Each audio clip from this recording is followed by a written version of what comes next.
कैसे तू चिन्हवा लागल फिकीर हो हो रही शिवाला पहुई बड़ी भीड़ हो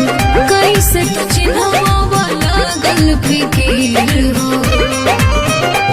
हर गेरुआ कलर लिखल बोले बम पर जवन दिल बन के अच्छा ओह जल ढारी कर ये जान उहे वाला साड़ी पहिन के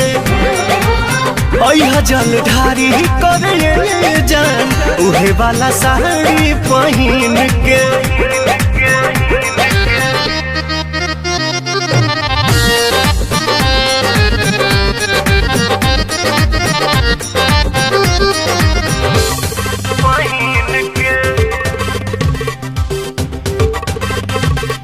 वाला पहिन के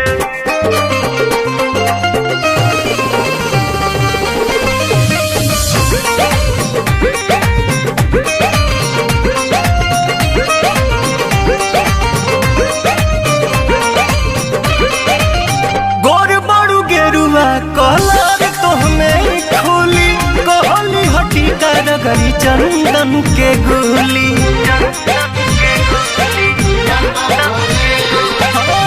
गोर बड़ू गेरुआ कलर तोहमे खोली कहली हटी कर गरी चंदन के गोली सावन महीना जब से चढ़ गइल बा भक्तिया भाव दिल में भर गइल बा मंदिर के फेरी तू लगई है बच बेरी अपना नौरी पगीन के है जल ढारी करे ये जान उहे वाला साड़ी पहिन के अच्छा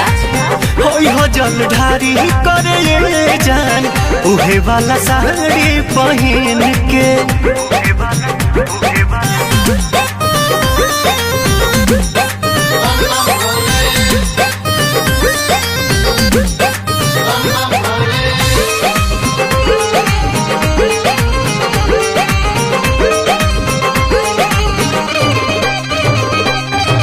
साचो कहीं लगता रुआ तना सुनर हो भोला कोरस के हु के लागे ना नजर हो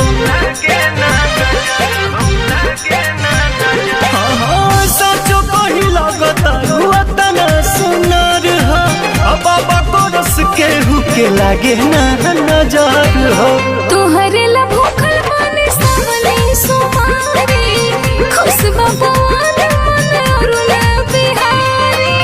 पाके आशीर्वाद रखी शिव जी के याद ना भूल शुभ दिन के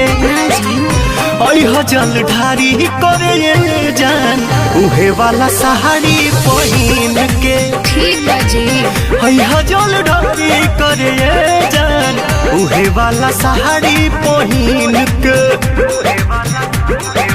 ओके लागल फिकीर हो हर गेरुआ कलर लिखल बोले बम पर जवन दिल बन के अच्छा ओह जल ढारी कर ये जान उहे वाला साड़ी पहिन के